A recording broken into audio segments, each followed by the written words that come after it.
What's up, everybody? This is Dame again for Ark Republic for another quick cultural conversation. But today I have a special guest. I'm excited about talking to him, getting him on. We got my man Duane Reed, the currency reporter for Ark Republic. And today we're going to talk about war, tariff wars, that is. We're going to get into what's going on, how it's affecting the people, how it's affecting the stock market, and what that means to you as an everyday American, a working class citizen. So I'm going to bring him on right now, and we're going to hop right into it. Duane, welcome, man. What's going on with you? What's up, man? Doing good, man. Doing real good. And it's funny, I like the way that you when you talked about the war in the tariff war, right? But the first thing how my mind think, I'm always trying to connect dots, right? So it made me think of a tug of war. And that's pretty much what this game is. It's a tug of war. And it's two teams, right? There's two teams holding this rope that's playing the game. But the people who are being sacrificed are the people in the middle, which is that line, right? And as that line gets dragged back and forth, you can almost look at the line drag. You can almost look at it as like this spikes of knives underneath. And we just, every time they pulling this back and forth, the more they tugging, we just getting, our feet just getting ran. Say that. I mean? So I just, you know what I mean? When you said that, that just clicked for me, you know. But before we go, I just like, you know, so Duane Reed, currency reporter, market reporter for Ark Republic. I'm a self-study guy, right? So I follow economics and finance, a barber by trade, and one of the things that I noticed early on was that I tell people, you know, who are entering any type of trade, a lot of times, since it's on the body, I look at it as almost like I'm an athlete or I'm a sports player, and you really got like this 10 to 20 years on your body, you know what I mean, before it starts taking toll. And that's a lot of service industry gigs are. So one thing I learned, I was like, look, I got 20 years. I saw all of the older barbers. By the time they were like 40, 45, if they ain't have nothing in place, they burnt out, washed up, unless they went over and learned finance, which a lot of them did. Because I mean, the barbers in the early Black community, they were the first buying real estate. They were the loan brokers. You know what I'm saying? You didn't have the bank. You come to the barber because they always had cash. So from being in that industry, it made me focus on how to invest my money. So I got into mutual funds early. I got into stock market. So I had my first mutual fund when I was 20. I got into the stock market when I was 20, right? So, you know, I've been watching the markets for 28 years. Like, you know, 28 years. Oh, you ain't new to this. You ain't new to this. So, yeah, I didn't see, you know, but at the same time, that doesn't mean that I know, you know what I mean? Know everything by no means, you know what I'm saying? But before I pass it back to you, something else I was thinking about, you know, is that when you sit on things for a while, that's when the wisdom happens, right? The knowledge is the information. First, you got to find the knowledge. That's a task in itself, no doubt. You got to find the knowledge, right? Get the knowledge. But then once you get the knowledge, you got to sit with that knowledge for a minute to get the wisdom. You know what I mean? So I'm, you know, 5% is the man is he does the knowledge. The man is knowledge. The woman is you know what I'm saying, is that wisdom as well. So right. We need both sides. You know what I'm saying? So yeah. In this tug of war, because it's war duality in polls, Republicans, Democrats, male, female. You know what I mean? So yeah. Well, let me ask you this, man, and I'm glad you said, because you say, so you've been watching the market for 28 years, right? So you've been watching, you know, when it's calm, you know, when it's volatile, you know, when things look a certain way. What makes this tariff war different? What makes this different than what you've seen in your years of watching the market? Well, really what makes this different is that we're at the end game. So, you know, back in the day, we used to call it the New World Order, right? The New World Order. The New World Order got basically recoined, and that was the global reset, right? And basically what's been happening is that so the foundation, the basics that everyone first needs to know, right? And this was something I used to ask. Think about it. We all go to work every day, right? However, you hustle, you work, entrepreneur, however you do something to get cash, dollars, bills. But then if you ask somebody, what is a dollar? What is a bill? What is a note? We work, you get what I'm saying? Now you got people who make well into the 6-7 digits of bills, notes, and bonds, and have no idea what bills, notes, and bonds are. Wow. Right? So yeah. Right? So what I'm saying is that what bills, bonds, and notes are is debt, because the United States is bankrupt.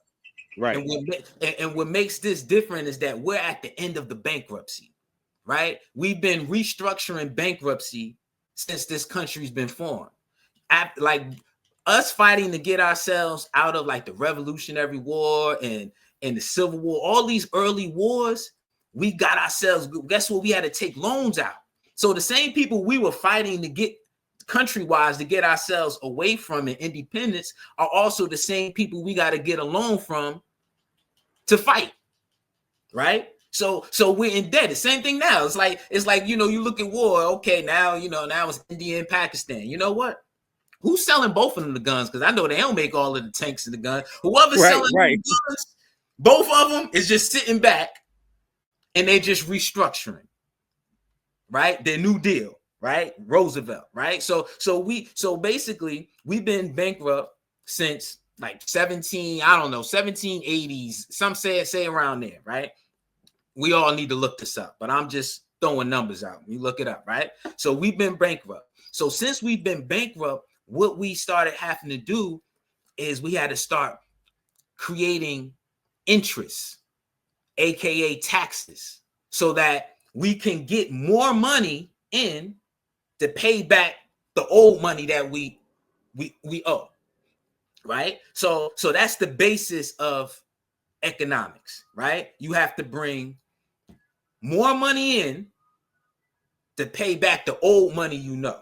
And I just want to say this real quick too. Go ahead. No, go ahead now for the flow. Yeah. I want to say this while you talking about that debt.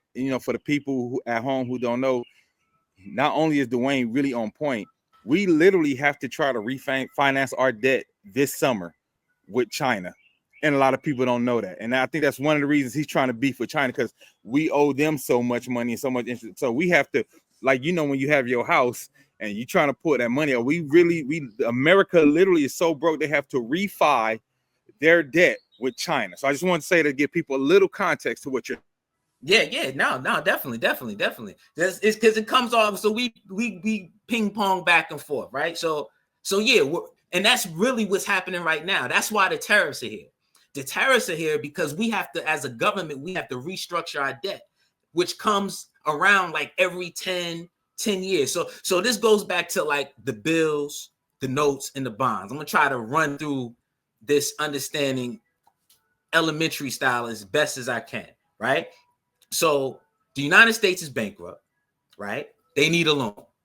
To get the loan, they need collateral. The collateral is the U.S. citizens, right? So what our government does is that we're pigs. They feed us, right? They fatten us up, meaning they give us a job, they make us go to work, right? So that we can pay taxes, 50% taxes, right? Off the rip. Say basically 40%, 30 to 40% taxes off the rip, and then everything that you have left over, I put a tax on that, so that I think it's like the Cosby Show back in the day. Remember when Bill Cosby, Theo wanted to live on his own, he gave him some monopoly money, and then by the end of the day, he took all that money back. That's the game, right? So basically, we are the collateral, right? Our bonds, we're insured. So one thing we got to understand too. One thing we got to understand is that we're corporations, right? So what happens is that the United States turns us into corporations with our birth certificate, which is a bond, right? This bond becomes the collateral for the loan. So now this bond, this birth certificate, the Department of Commerce gives this to the Department of Treasury. The Department of Treasury then takes this bond as collateral to get a loan from the Federal Reserve. The Federal Reserve, which is a private bank, nothing federal about the Federal Reserve, private bank, has nothing to do with the government, right? They just use the federal so that we feel, oh, this is a part of our, no, this is a private, this is Joe Schmo, that you don't know who this person is, loan shark, that's saying, yo, you need some money? I got you. I'm going to tax you on that though. How are you going to pay me back? Oh, I got all these citizens. I got this stock over here. I got this common stock. I have the AK corporations, these companies, they about to go to work. I'm about to put them to work. Cool. I'll give you the loan for them. I'll give you the loan to run your government.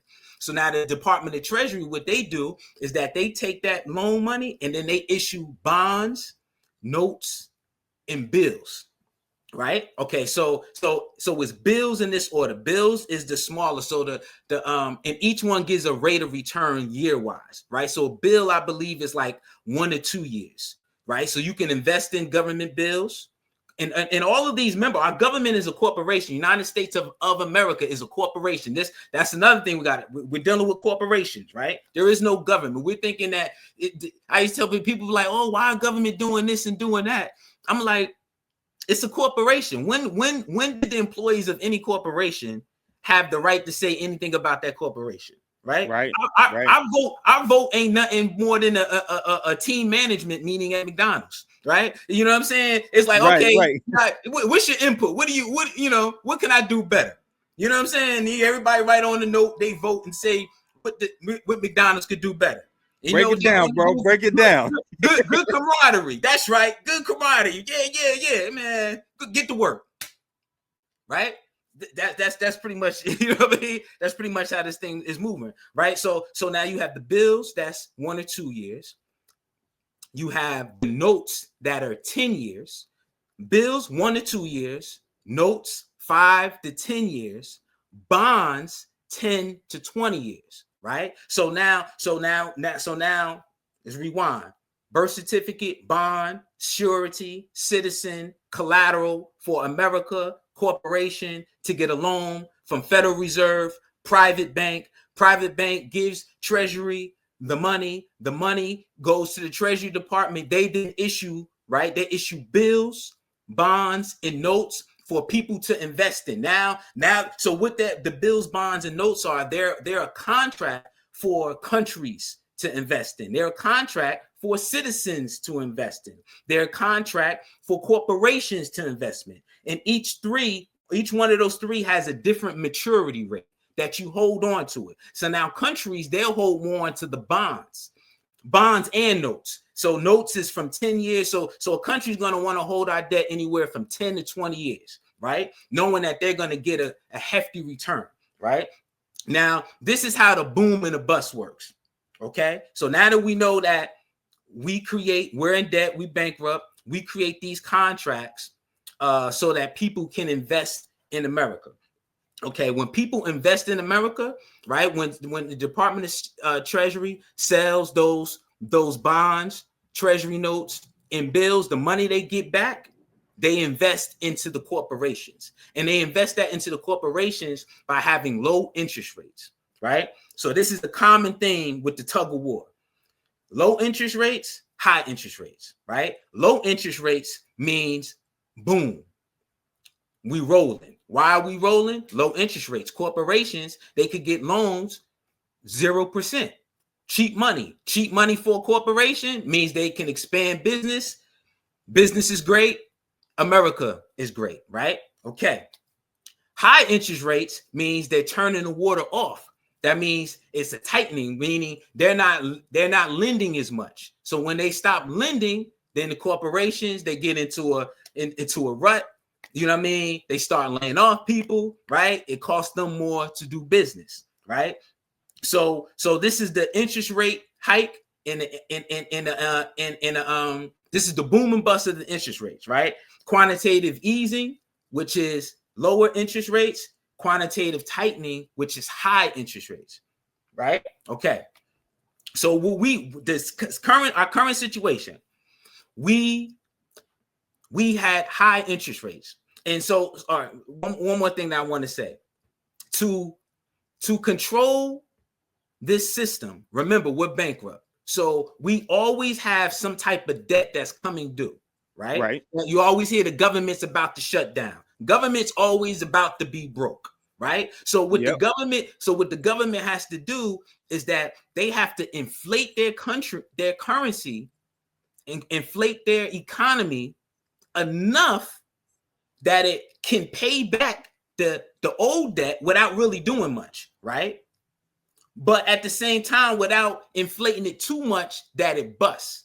Now that key thing was what I like. It took me a while to really understand, and that's what the Fed chair, and that's what economics is about. Economics is about understanding interest rates and creating these booms by inflating the economy so that it can pay back the old debt cheaply, but not making it boom too much that it just explodes. Right. So what they do with these booms and busts of interest rates, right? When they because what's a boom and bust? These are depressions, right? A bust is a depression, right? Depression and a recession and all that.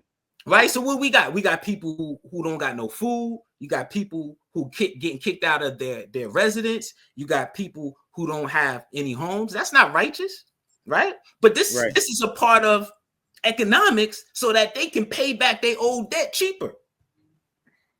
You get what I'm saying? That's because that's what it all boils down to. Because we're the ones feeling the brunt. Right. You get what I'm saying? So I don't want I don't know if I'm going too, you know what I mean? But I wanted you to kind of break it down like that, and I appreciate that. And I know Kaya, she usually handles like how we cut up the shorts and all that. So I just want to tell Kaya, go back to when he was talking about the big stocks and make sure that's a short. All right. Yeah. Because that was really dope how you broke that down. But I feel like we needed that context to even get into the conversation of this tariff war that's going on right now, right? Like all that context was needed for us to be able to talk about what's happening right now. So I want to ask you, in regards to how the stocks affect regular people, because I know that's the thing a lot of people ask me about. Like they're like, oh, when he messed around with the stocks, and because I know there were people who were about to retire, and when he started the tariff wars and the stocks dropped, it killed a lot of people 401ks, like those investments you talked about and those interest rates. It killed their 401k. So now the billionaires are okay because they recovered once the stock market recovered. But those people who had their little money in the 401k to retire, that money didn't come back for them. So can you explain how him manipulating the stock like that for the millionaires and billionaires, and it's not even really manipulating, he messed it up and then tried to clean up the mess he made, because he said, look what I did, I fixed it. But like, yeah, you fixed the mess you made. But how does him manipulating the stocks like that affect the regular people, the people who got 401ks, the people who work every day, the people who just trying to pay their rent and pay their mortgage? Can you talk, speak to that just a little bit? Yeah, well, I mean, he's creating the bust. We're in the bust stage. So with the bust stage, right, you have high interest rates and you have high tariffs. Why? Because we want to slow the corporations down, right? Because the government has, again, it's this boom, it's this tug of war, right? And between the tug of war, you have what I was talking about, the bills, the notes, and the bonds, right? Which are government, and then you have the corporations, right? Yeah. So when we're investing in the corporations, we're booming. When we start investing in government, we're busting. So basically, the corporations come back to daddy like, look, we hurting, we need some more money. You get what I'm saying?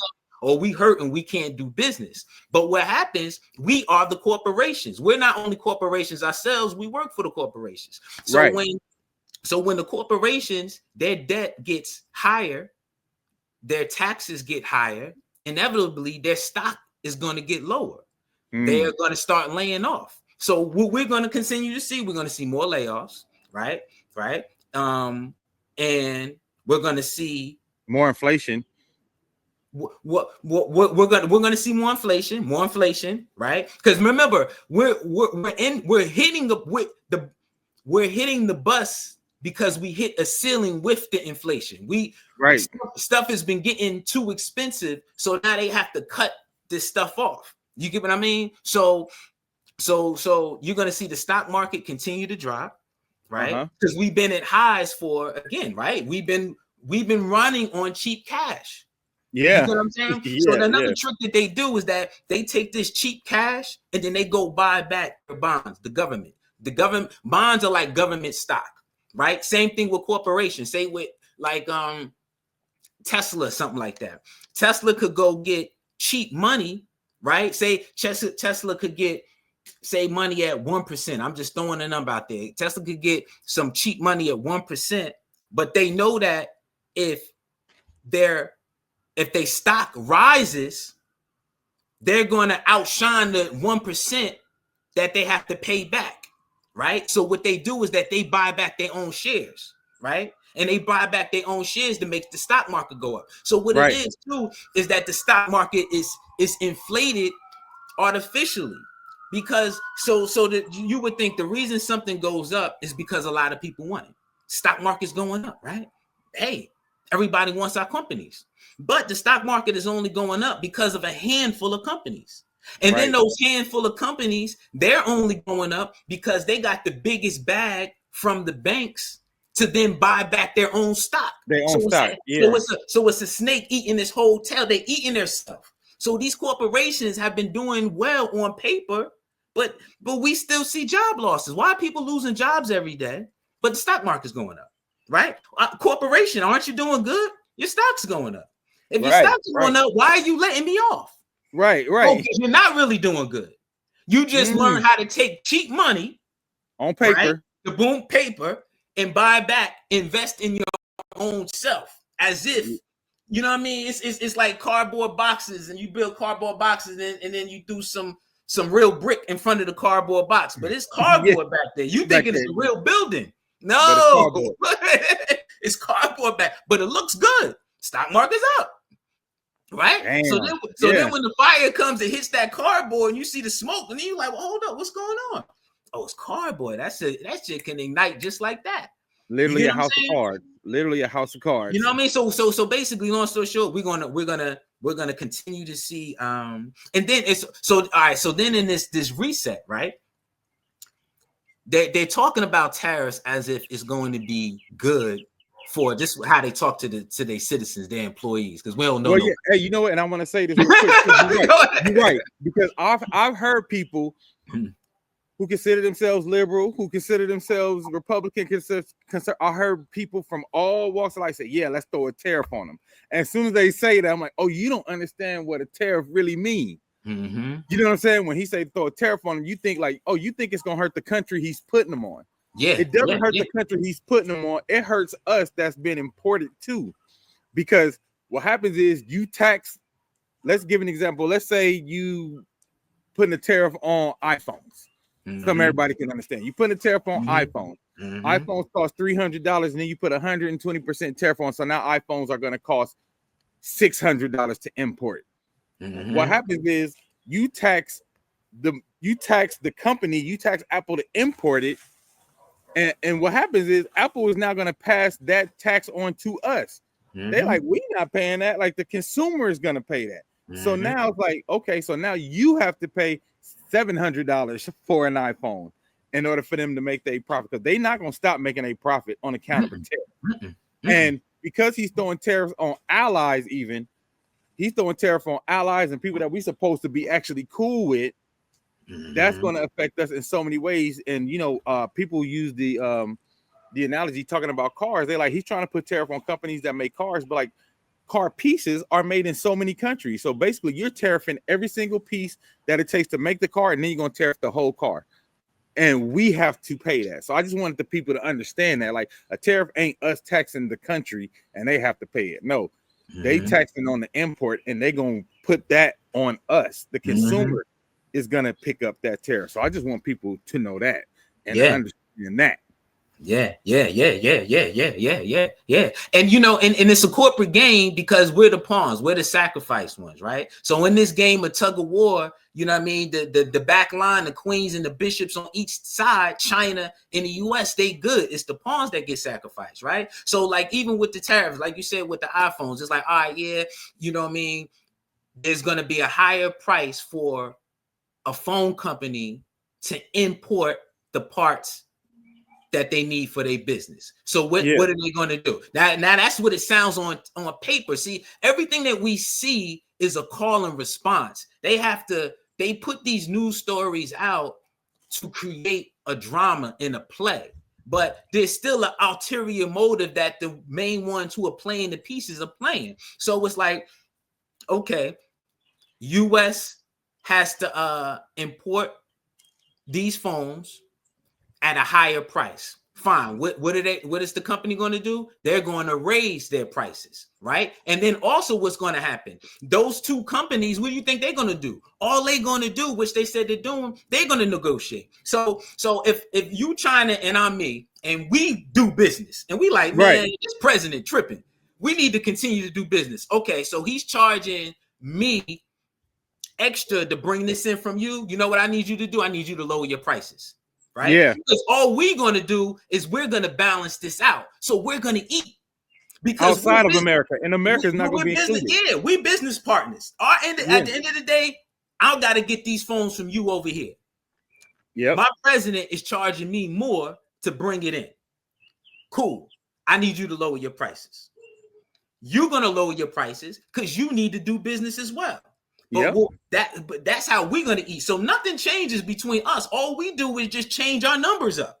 Right. But what that story does, you know what that story does? That story is beneficial for both of us because now I could raise the price of the phone. Yep. Right? Because these dummies, these citizens don't understand how the game works. Yep. They consumers. Because they literally yell and throw a tariff on. Yeah, put a tariff on China. Put a tariff on Mexico. I'm like, that's not really how tariffs work, man. Like, that's gonna come back to us. And the other thing, like you said, now, and I think this is where Trump is also messing up.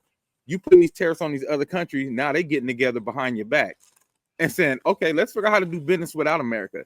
And he's starting to show that America is no longer the superpower that it once was. When it came to, if America said something, that was word. Word was bond. All the countries would fall in line. You ain't never heard China getting on TV talking reckless. Like, oh, we'll be here before. We was here before y'all. We be here after. You hear all these other little countries, Mexico, like, tariff us if you want. We gonna tariff everything they're coming back. You know what I mean? Like you ain't never seen or had other countries talking wild about America like this before. And I'm like, as much as he think he's making a play to make America look strong, he's actually making America look weak because the other countries that he's beefing with, because he's beefing with our allies as well. So our allies and our enemies are going to get together behind our back and they start their own plan, like you said, because they like, well, we got to do business regardless. So how can we do this business to even our numbers out and still get it into America? Because basically you could do something like, oh, China and Mexico can now get together and say, you know what I'm saying? They can get together and say, all right, well, they tariffing us, but let me import my stuff to Mexico. And Mexico, you put your stuff through the border for us. That's where it's gonna go. Again, it's like the drama in the play. The drama in the play is for us, right? They're playing on this new world order. These governments are already connected. They already made their decisions, right? And it's beneficial for the governments, right? So it's like, even with the tariff, you're making this, we make it seem within the drama in the play that, oh, it's China, or it's Europe, or it's Canada, right? We blame within the narrative it on all of these other countries, right? But who started globalism in the first place, right? Right. China wouldn't even have all of these countries that we are so-called, especially when we start talking like China, you know what I mean, over in Asia, who makes most of our products, they wouldn't even be going if the U.S. corporations didn't go over there anyway. So you got to remember, our money's backing them. Our money is giving them the voice. Debt is fueling opinion. Whoever pays buys your Happy Meal is telling you when to eat. Right. So within the narrative, they make it seem, oh, China this, China that. Our corporations are over in China. China is what it is because our corporations were able to go over there, share ideas, and they started building together. You get what I mean? So now what they're doing now, they're really calling it the global South. We're getting more globalized. This global reset, World Health Organization, World Economic Forum. The world is bigger now.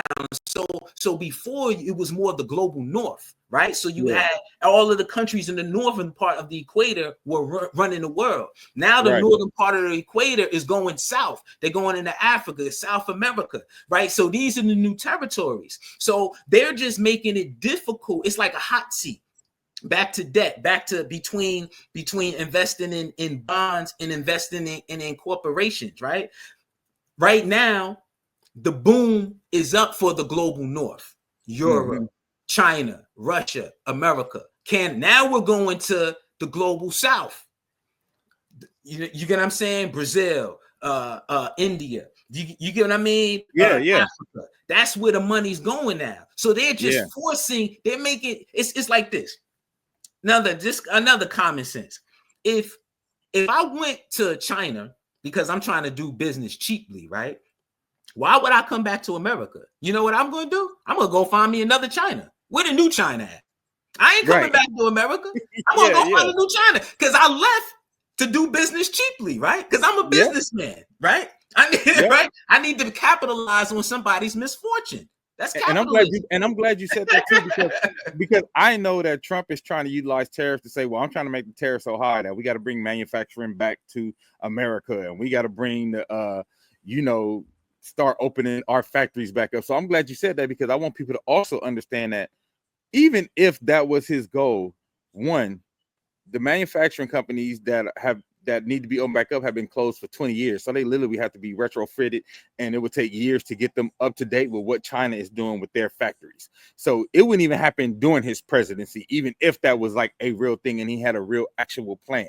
And second, like you said, D, they not coming back because the cost of doing business in America is too high. So why would they ever come back and try to do manufacturing when they could pay the people, like you said, the new Chinas, a fraction of the cost to pay their workers what you would have to pay to be a wage in America? So it's just this pipe dream of like, I'm gonna make tariffs so high that America is gonna be booming from manufacturing. Like, that's not even, we don't build those chips. We don't even have the the authority, because they got the patents for those chips. Like when you talk about the chips for like the Teslas, you talk about the chips for the phones, chips for certain cars, which is one of the biggest businesses, because Trump talking all this, but he made carve outs even for stuff that's not going to have tariffs from China. A lot of people don't know that there's carve outs for certain chips, carve outs for certain pieces of circuitry and technology that's needed to make phones and certain things that America just really needs. He already made carve outs. So anything that he think he's pressing on is, he's not really doing that. You know what I mean? So just for the people to understand, like, even if they say, well, he's trying to bring manufacturing back to the States, the way he's doing it, it's not going to be a reality, because you just have to look at the infrastructure that we don't have to be able to bring that back. And if we do, like I said, it's going to take, if you go to an old Ford factory that's been closed for 20 years, how long is it going to take to get that thing up to par to open up to be able to make the way Fords and cars and Teslas and all that are made now? So I just wanted to say that, let people know that, because like you said, I really wanted to break this down so people could understand, because I hear so many people talking about throw a tariff on them. Yeah, tariff on Canada, tariff. I'm like, that don't work the way y'all think it worked. You know what I mean? It's like, it's not like they pay the tariff. Like, the tariff comes on the import, and the people who want to import it have to pay it. So say I'm a farmer who needs to import some John Deere headlights. John Deere exporting don't pay it. I pay it as the farmer trying to get it into the country. That I pay. So now that I have to pay for that, now in order for me to make my money as an American citizen, I gotta raise my prices. And something that people don't know has been like also like collateral damage. You have farmers and stuff, or people who have been like buying stuff from Canada. Like, Canada is literally, they not coming here for tourism right now. They literally, like, flights have been like 1/3 of what they have been for years. So a lot of Canada tourism and people in Canada are just like, we not gonna buy American right now. So that's hurting the farmers, because there's a lot of work upstream between Canada and the northern states. You know what I mean? So I know, like, I heard a story yesterday about a farmer. She said she sells almonds and special made like mixed nuts from Canada. But now the Americans are like, well, the Americans not buying the Canadian nuts, and the Canadians aren't buying the American nuts. So she's suffering. So things like that are happening too. Like it's a lot of, like you said, the little people. When it comes to this tug of war, the little people are the ones in the middle getting hit with those pins and those needles. So I just want people to understand that, and that's why I wanted to get you on today. And I'm so glad you came on, and I appreciate the way you broke it down, because I think people need all this information and all this context to understand the true meaning of what this tariff war really is about. The true meaning of what this tariff war is, and basically, like you said, America is a broke hole. That's what it boils down to. America a broke hole, and she's trying to get her money up. And this is she's trying to get her Birkin bag. Like America trying to get her Birkin bag, so she's trying to figure out who's the sucker that's gonna get her a Birkin bag. Yeah. That's where we at right now, just to break it all the way down for the people in the back. You know what I'm saying? So that's what it is, and that's what's going on. So before we get out here, is there anything else you want to say, or anything else you want to make sure people know before we get out of here? You know, just real quick to add on what you said, and part of the other reason that we know that they're not coming back, corporations aren't coming back to the US, because we're moving in automation. So even though they might come back name wise, that doesn't mean they're going to employ us, right? Because AI and artificial intelligence. So what happens is that it's a squeeze that's happening, but what happens when something gets squeezed is forced to go somewhere else. But they're telling us within this squeeze, they know where it's going to come back here and it's going to be like this. And no, squeezing something is going to go somewhere else, and then we're going to feel the brunt of it. And the people who are going to make over are the corporations, right? Because and the billionaires and the oligarchs, because they're going to get bailed out. So you're going so as these terrorists hurt these corporations, they're going to come to daddy and be like, hey, I need a handout, right? So they're going to get the bailout and we get the scraps, as always. Man, appreciate that, y'all. Hey, give it up for Duane, Ark Republic Currency reporter. Man, we're gonna have to do more of this. You talking about you wasn't good at these, man. You killing it, man. I appreciate you coming on. I had a great time. We got to do more of these, man, for sure, man. Yeah, definitely. You know, I like talk about this type of stuff anyway. So you know what I mean. But you know, we need to be more informed and have these topics more on a base level. You know what I mean? Important. It's important because a lot of people. It don't reach them the way it needs to reach them. Right? A lot of these conversations, people don't fully understand what it is. And that's how they get caught up in the twist. That's how they get caught up in the twist of thinking that a millionaire cares about them because he speaks a certain way about certain things and makes them feel like, oh yeah, like team us. And like, no, it ain't no team us. It's team rich and team poor. You know what I'm saying? It ain't team America. No, it's team rich. I mean, y'all, I don't know if y'all saw, but he was even in the room with like 4 or 5 billionaires after he made that mess up and was like, "Oh, we made some money. We made some money. How much you come up?